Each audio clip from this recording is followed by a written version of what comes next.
நீங்க எல்லாருமே கேட்ட அந்த சாம்பார் ரெசிபி தாங்க கொண்டு வந்திருக்கேன். மறக்காம அந்த ரெசிபிய சேவ் பண்ணி வச்சுக்கோங்க. சுட சுட சாதத்துல இந்த மாரி சாம்பார ஊத்தி, சைட் டிஷ்ஷா கருணைக்கிழங்கு ஃப்ரைலாம் வச்சு சாப்பிட்டீங்கன்னா, சும்மா வேற மாரி இருக்குங்க. ஒரு குக்கர்ல துவரம்பருப்பு, சீரகம், 5 பல்லு பூண்டு, பெருங்காயம், பரங்கிக்காய், மஞ்சத்தூள் ஆட் பண்ணி 3 விசில் குடுத்து வேக வச்சுக்கோங்க. ஒரு கடாயில கடலெண்ணெய் ஆட் பண்ணிக்கோங்க. நம்ம இன்னைக்கு விவசாய பிராண்டோட சுத்தமான 100% நேச்சுரல் கடலெண்ணெய் தாங்க யூஸ் பண்ணியிருக்கோம். இது மரச்செக்கு எண்ணெய்ங்க. இதுல எந்த விதமான கெமிக்கலும் கிடையாது. இவங்க கிட்ட கடலெண்ணெய், நல்லெண்ணெய், தேங்காய் எண்ணெய் எல்லாமே அவைலபிள்.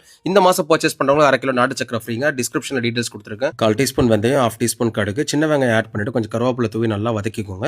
வெங்காயம் நல்லா வதங்கினதுக்கு அப்புறம் அவரைக்காவை ஆட் பண்ணிட்டு அது கூடவே உப்பு தேவையான அளவு ஆட் பண்ணி நல்லா வதக்கிக்கோங்க. இந்த ஸ்டேஜ்ல 2 தக்காளி ஆட் பண்ணிட்டு அது கூடவே கொஞ்சம் கொத்தமல்லி லைட்டா தூவி விட்டுட்டு ஒரு 5 நிமிஷம் மூடி வைங்க.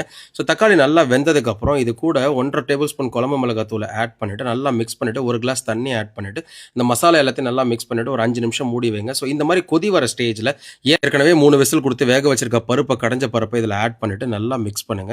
ஸோ நல்லா மிக்ஸ் பண்ணிட்டு ஒரு 2 நிமிஷம் மூடி வைங்க. ஸோ இந்த மாதிரி கொதி வர ஸ்டேஜில் ஒரு சின்ன லெமன் சைஸ் புளி கரைச்சி வச்சிருக்க அந்த தண்ணியை ஆட் பண்ணிட்டு நல்லா மிக்ஸ் பண்ணிட்டு லைட்டாக கொத்தமல்லி தூவி இறக்குனீங்கன்னா பர்ஃபெக்டான அவரக்காய் சாம்பார் ரெடிங்க. சாதத்தோட செம்மையாக இருக்கும். ட்ரை பண்ணி பார்த்துட்டு எப்படி இருந்துச்சுன்னு மறக்காம கமெண்ட்